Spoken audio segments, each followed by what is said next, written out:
জীবনে ভালো থাকার সিক্রেট কি জানেন? আমি আমার মতো, আমি আর কারো মতো না। ভালো থাকার কাজটা আমার বাছাই করে নিতে হবে। অন্য কারো মতো বাছাই করে নিতে পারবো না, কারণ অন্য কারো ভালো থাকা জিনিসটা কীরকম সেটা আমি জানি না। তো বেলা শেষে একবার চিন্তা করে দেখবেন যে আপনার সব কিছু মেনে নেবে সে আপনাকে অবশ্যই ভালোবাসে, আর যে আপনার কোনো কিছু না মানে তাহলে বুঝতে পারবেন সে আপনাকে কখনো ভালোবাসে না। বেলা শেষে চোখ বন্ধ করে ভাববেন আমি আমার মতো, আমি কারো মতো না। আমাকে আমার মতো করে যে গ্রহণ করে নেবে তারাই আমার আপন মানুষ, তারাই আমার কাছের মানুষ। ভিডিওর লাস্টে কি কথাগুলো বলছি মনোযোগ সহকারে শুনবেন সবাই। আজকে কি রান্না করলাম সেটা আপনাদের সাথে একটু শেয়ার করি।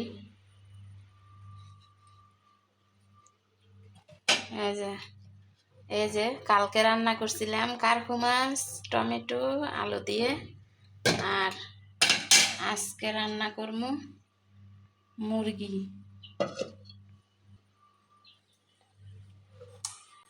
আর এখানে রান্না করছি পোলাও। তবে আজকের খাবারটা হচ্ছে আমার ছেলের পছন্দ। তো এখানে আছে মানে একটু সাদা ভাত বসাইছি, কারণ আমি পোলাও ভাত খাইতে পারি না। এই যে আদা পট চাউলের বসাইছি আর কি। তো ভাতটা হয়েছে। তো আজকে রান্না বান্না ছিল এগুলা। আসসালামু আলাইকুম, আপনারা সবাই কেমন আছেন? আশা করছি সবাই অনেক ভালো আছেন। আল্লাহ তাআলার অশেষ রহমতে আমিও ভালো আছি, আলহামদুলিল্লাহ। তো আসলে মন যত খারাপ করি তত শরীর অসুস্থ হইতেছে। বিশেষ করে মন আর খারাপ করা যাইব না, অনেক মনের কষ্ট দিচ্ছি, শরীরের কষ্ট দিচ্ছি। তো এখন চেষ্টা করবো যে নিজে কেমনে ভালো থাকি, আর বাজে টেনশন মাথাতে ফালাই দেবো। যে আমারে না চায় তারে আমি চাইয়ে লাভ নাই, কি বলেন? যে মায়া মমতা না বোঝে তারে মায়া মমতা না করাই ঠিক আছে। তো আসলে কলাগুলা দেখেন পাইকা কিভাবে পড়তাছে গাছেতে। এই যে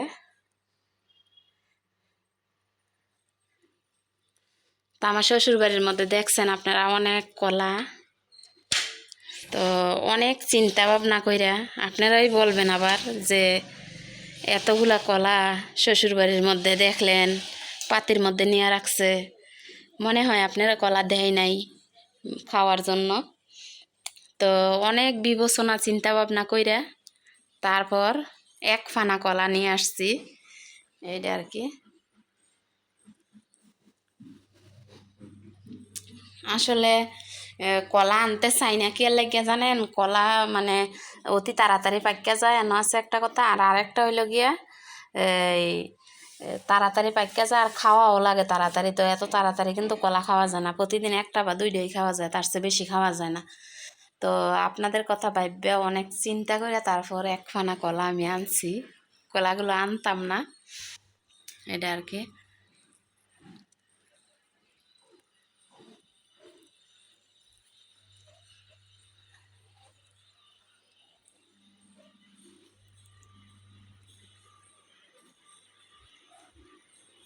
এই যে দেখেন কুকারের মধ্যে বসাই দিলাম মুরগির তরকারি, মানে আমি সব কিছু গুছগাছ করে রাখিয়া তারপর কড়াইয়ের মধ্যে মাহায়া টাহায়া এটার মধ্যে বসাই দিছি। ভাতটা হয়েছে, ভাত নিয়ে নিলাম বাটির মধ্যে, আর এই যে মুরগির তরকারি বসাই দিছি এটার মধ্যে। এই যে ভাত এখানে নিয়ে নিছি, আজকে দুই পদের ভাত, ছেলের জন্য একটা আমার জন্য একটা। এই যে মুরগির তরকারির কি পরিস্থিতি দেখেন, একটা একটা করে রান্না করা লাগে কুকারের মধ্যে, এই জন্য কিন্তু দেরি হয়।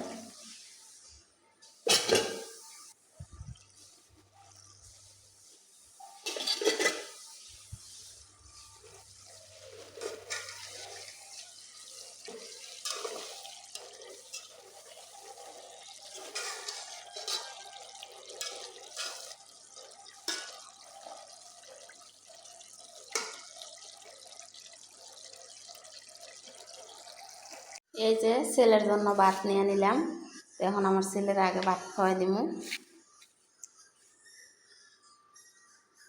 এই যে দুপুরের খাবার কিন্তু, তো আমি কার্পু মাছের তরকারি দিয়ে ভাতটা নিয়ে নিছি, আর এই যে বাটির মধ্যে একটু ভাত রাখছি রাত্রে খাওয়ার।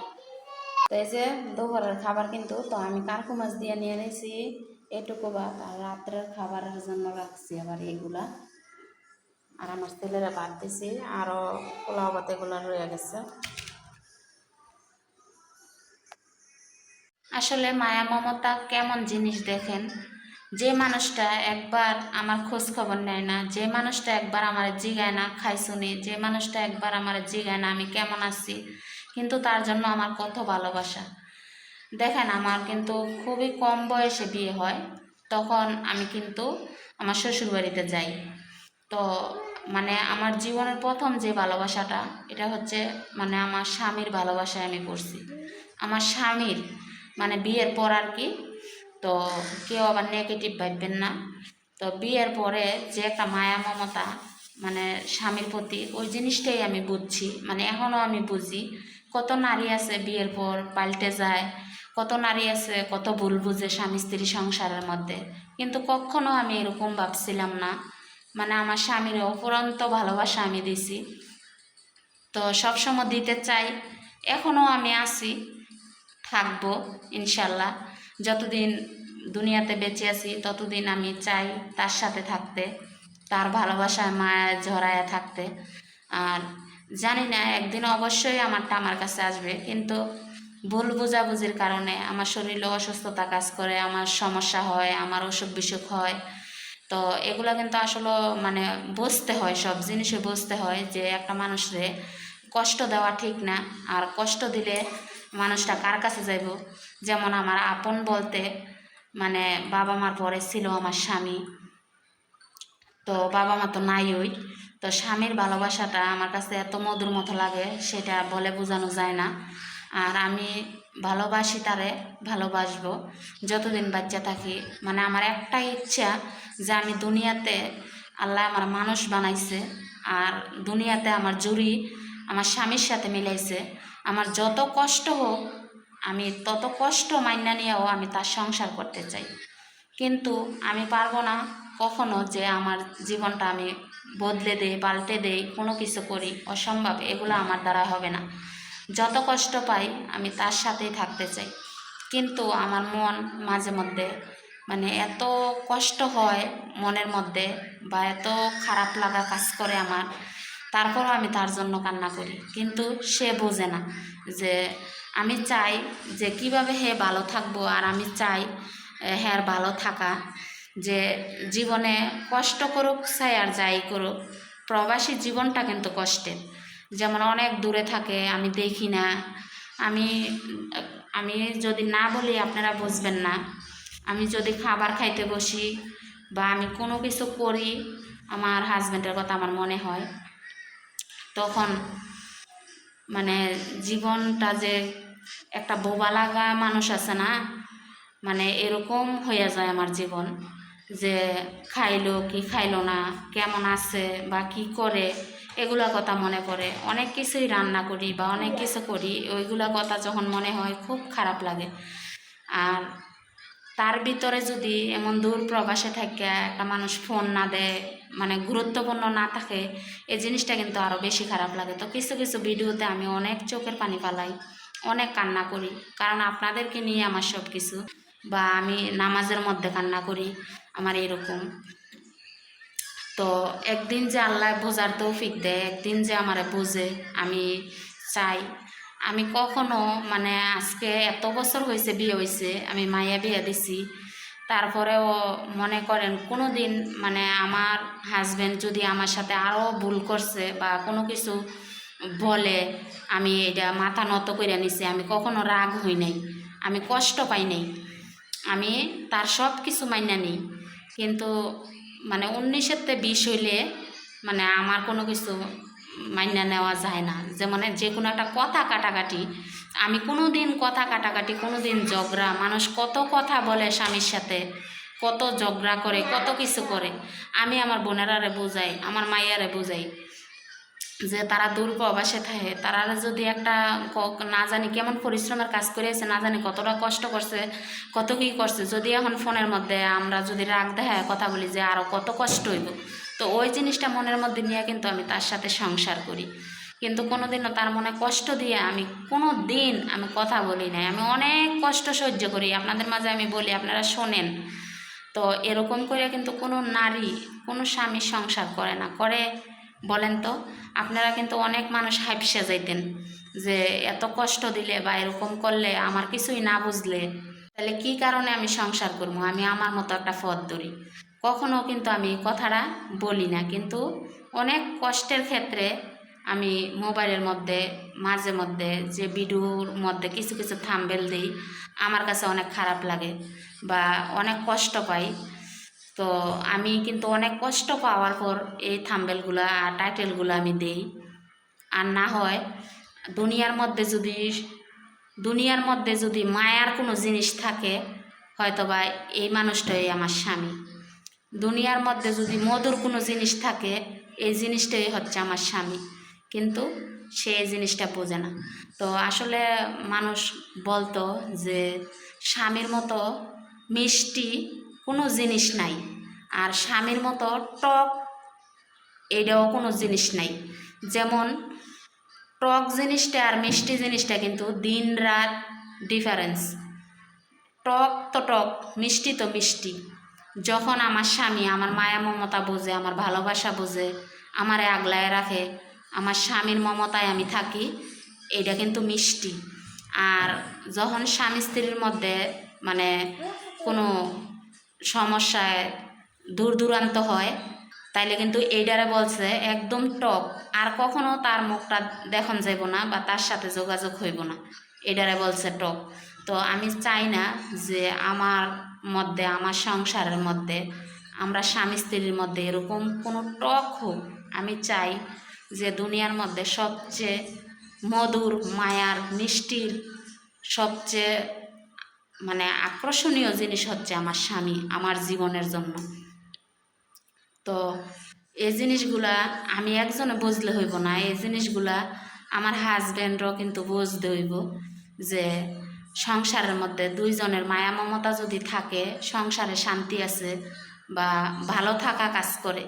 তো একটা সময় আমি ওর টেনশন করলে, আমি ভিডিও কল যদি কোনো সময় দেয় দেখি, চেহারার দিকে তাকাইলে আমি অনেক কান্না করি আর অনেক খারাপ লাগে। আজকে কিন্তু অনেক বছর যাবৎ বিদেশ করে, আমি না পারি তারে কোনো কিছু রান্না করে খাওয়াইতে, না পারি আমি তার কোনো সেবা যত্ন করতে না। তো এই জিনিসগুলো কিন্তু অনেক কষ্টের। তো তারপরও মানে তার জন্য আমার শুধু মন কান্দে, কিন্তু সে বোঝে না যে আমি তার কতটুকু ভালোবাসি আর তার জন্য আমি কেমন করি। সত্যিকারের মায়া মমতা, সত্যিকারের ভালোবাসা স্বামী স্ত্রীর মধ্যে কিন্তু এরকমই হয়।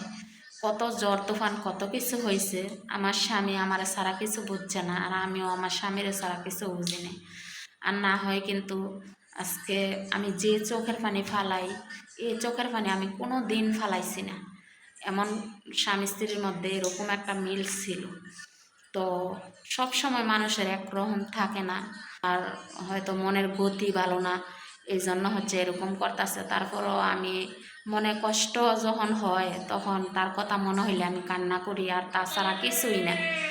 আমি কান্না করি, তাছাড়া কিছুই না। আর যদি কথা দিয়ে আমার কোনো ব্যথা দেয় তখন আমি কান্না করি।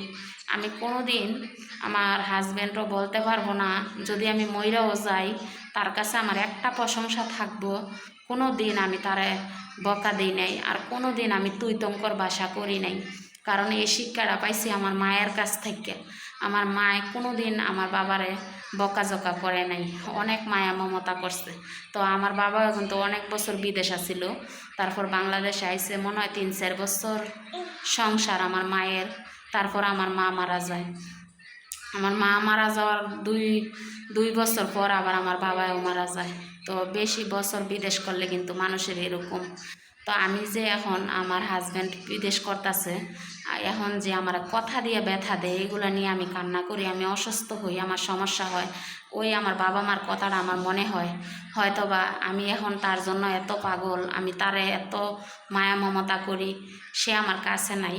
যখন আবার বাংলাদেশে আসব, যেমন এখন আমি অনেক ক্লান্তি হই, অসুস্থতা হই, তার জন্য টেনশন করিয়া কান্না করিয়া, হয়তো বা বাংলাদেশে আসলে এমন 2-1 বছর সংসার করার পর হয়তো আবার আমিও দুনিয়ার থেকে বিদায় নিতে পারি, জানা নাই কখন কি হয়।